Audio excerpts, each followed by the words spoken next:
Opa! E aí, pessoal, tudo bem? Aqui é o Jefferson Khalili, professor e advogado. Então vamos dar continuidade às nossas aulas sobre prisão. Mas antes de darmos início, darmos continuidade às nossas aulas, eu queria pedir a vocês para que se inscrevam no canal, ative o sininho das notificações e não se esqueçam, sigam-nos no Instagram, lá no meu perfil do Instagram, Jefferson Khalili. Ok, pessoal? Então vamos lá? Vamos começar. Na aula passada, nós falamos, nas aulas passadas, nós falamos sobre o título 9 do CPP, falamos sobre a imprescindibilidade da prisão, para que a prisão provisória seja decretada, ela deve ser imprescindível, E fomos falar das hipóteses de prisão provisória, a diferença entre ser preso e permanecer preso. Falamos também sobre o caráter excepcional da prisão preventiva. Explicamos com detalhes, na aula número 2, o artigo 282 do CPP. E a partir de agora, nós vamos começar efetivamente falando sobre prisão.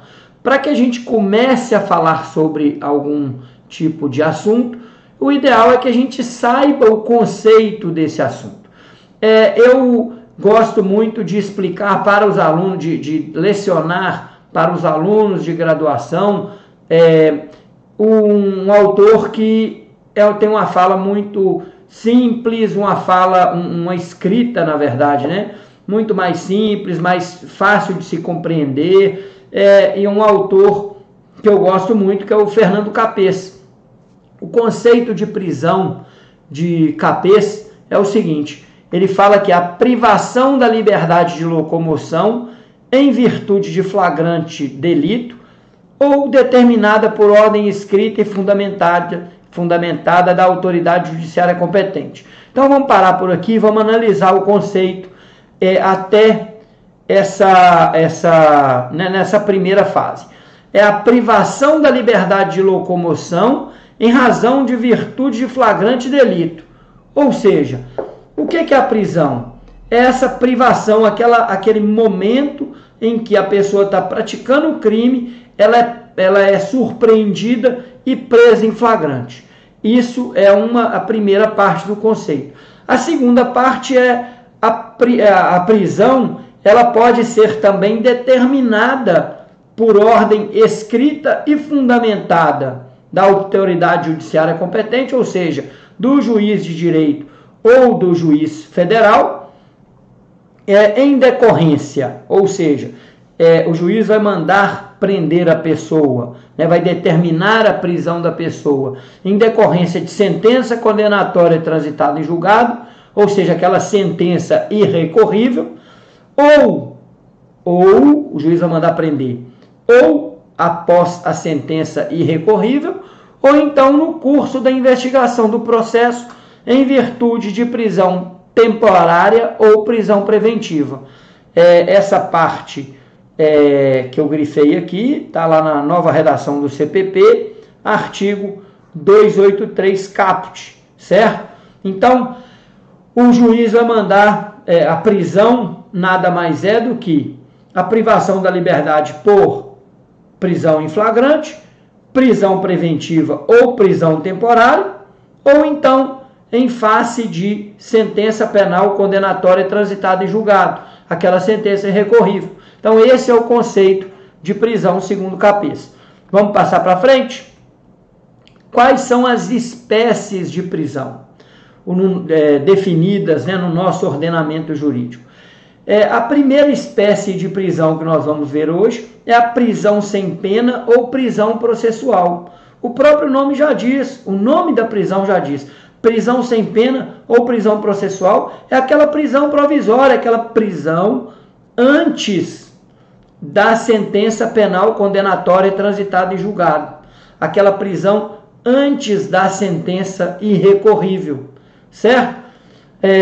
Então, trata-se de prisão de natureza puramente processual, aquela prisão que foi determinada no curso do processo. imposta com finalidade cautelar, destinada a assegurar o bom desempenho da investigação criminal, ou seja, o juiz vai determinar aquela prisão processual, né, a prisão sem pena, para assegurar o bom desempenho da investigação criminal, o bom desempenho também do processo penal, ou para uma futura execução de pena, ou ainda impedir que solto o sujeito continue praticando delitos. Essa prisão sem pena, depois nós vamos explicar com mais detalhes a respeito da prisão temporária e prisão preventiva, bem como a prisão em flagrante, né? Aqui embaixo até coloquei, ó, são elas, né? Quais são as prisões sem pena ou prisões processuais? Prisão em flagrante, prisão temporária e prisão preventiva. Então, essa prisão processual, ela é imposta com a finalidade de preservar o processo penal, de garantir que aquela pessoa que está respondendo ao processo, ao final do processo, sendo condenada, cumpra a pena. Nós vamos explicar isso com mais detalhe mais para frente, ok? Então, é imposta apenas para garantir que o processo atinja seus fins. Ou seja, eu vou dar um exemplo aqui, só por exemplo, a pessoa que está para fugir do país, um réu, está respondendo o processo, está para fugir do país, a polícia, por meio da sua inteligência, descobre isso e pede ao juiz para que determine a sua prisão preventiva, a sua prisão processual, né? Nesse caso a prisão preventiva, para evitar que a pessoa fuja do país e ao final do processo ela não cumpra a pena. Então de que vai adiantar o processo criminal tramitar, a pessoa ser condenada e ao final ela não vai cumprir a pena porque ela não está no país. Então, essa é uma das finalidades que existe a prisão sem pena ou a prisão processual, né? A prisão temporária, prisão preventiva. Então, o seu caráter, pessoal, é auxiliar e sua razão é de viabilizar a correta e eficaz persecução penal. Essa prisão, meus amigos, essa prisão sem pena ou prisão processual, nada tem a ver com a gravidade da acusação por si só, tampouco com o clamor popular, né? Daquele clamor que a população fica diante de um crime, mas tem a ver com a satisfação das necessidades acautelatórias da investigação criminal e respectivo processo. Depende do preenchimento dos pressupostos do periculum in mora e do fumus boniuris. Lá no direito civil, né, para garantir alguma tutela antecipada de urgência ou alguma tutela antecipada de emergência, vocês estudam o periculum in mora e o fumus boniuris, né, o perigo na demora e a fumaça do bom direito, para que o juiz determine a prisão sem pena, né, ou prisão processual, tem que estar presente esses dois requisitos, o perigo na demora e a fumaça do bom direito. Ou seja, tem que existir algum indício suficiente de autoria e materialidade e algum perigo na demora daquela pessoa solta, ela fugir do país, continuar a cometer crime ou ameaçar testemunha, entendido? Então, essa é a prisão sem pena ou a prisão processual, sendo elas prisão em flagrante, prisão temporária e prisão preventiva. Ok? Vamos passar para frente. E a segunda espécie de prisão é a prisão pena ou a prisão penal. O que é isso? É aquela prisão em que a pessoa já respondeu ao processo, ela já teve o processo penal todo desenvolvido de maneira correta, foi condenada, teve a sentença condenatória, e essa sentença condenatória transitou em julgado, ou seja, não cabe mais recurso. Aí o juiz lá da vara criminal vai enviar esse processo penal já transitado em julgado para a vara de execução penal, para que o juiz da vara de execução penal possa executar essa pena. O que o juiz vai fazer? Vai intimar aquela pessoa que respondeu o processo. Nesse caso de intimação, é que a pessoa que respondeu o processo solta, para que ela se apresente para que comece a cumprir a pena. No caso da pessoa já estar presa, né, tá lá naquele caso da prisão processual, né, a pessoa já está presa, o juiz vai intimá-lo lá na cadeia da sentença, que a sentença lá no sistema prisional ou na cadeia pública, ele vai ser intimado que aquela sentença transitou em julgado e que a partir daquele momento a prisão dele é a prisão pena ou prisão penal. Então, é aquela imposta em virtude de sentença penal condenatória transitada em julgado, com a finalidade de executar a decisão judicial. Entendidos até aí? Vamos para a próxima. Prisão civil. O que vocês entendem como prisão civil? Prisão civil é aquela que não tem natureza penal, é aquela que a pessoa não cometeu nenhum crime, só que ela pode ser presa. No nosso país, após o Brasil ser signatário do Pacto de San José da Costa Rica, a prisão civil no nosso país, desde aquela época, só é permitida nos casos de devedor de alimentos. O que é isso? A pessoa que deve alimentos, né, o alimentante, aquela pessoa que deve alimento ao filho, ela deixa de pagar os alimentos, o juiz pode decretar a sua prisão civil em virtude desse não pagamento, né, pelo fato do não pagamento da pensão alimentícia. Antes, alguns anos atrás, se permitia a prisão prisão civil do depositário infiel. O que é o depositário infiel? É aquela pessoa em que o juiz confiou algum bem. Por exemplo, o José teve o carro penhorado pelo juiz, ele devia ao banco, o banco executou o José teve o carro penhorado, o oficial de justiça lá na hora de efetuar a penhora, ele falou assim: olha, José, eu estou penhorando esse carro, mas você é o depositário fiel desse carro, você vai ficar na posse do bem e vai tomar conta desse bem para o juiz, ok? Para o juízo, né? E o José não cuida do bem, não cuida direito do bem, o carro pega fogo, ou ele bate o carro, ou ele deixa o carro, deixa aquele bem estragar ou perder o seu valor. Esse é o depositário infiel. Antes do Brasil ser signatário do Pacto de San José da Costa Rica, o nosso ordenamento jurídico aceitava essa prisão civil. Hoje não mais. Então, para vocês que estão estudando para a OAB, para concurso, a única prisão civil admitida no Brasil é a prisão por por dever alimentos. Ok? Então, aqui no tópico prisão civil está falando tudo isso que eu acabei de falar, eu não vou ler novamente, não vou ler porque senão vai ficar muito repetitivo. E agora nós vamos passar para a prisão administrativa. O que é a prisão administrativa? No nosso país só se admite a prisão administrativa, no meu entendimento, de maneira sem razão de admitir esse tipo de prisão, mas a doutrina e a jurisprudência só admite essa prisão para a pessoa para o procedimento de extradição.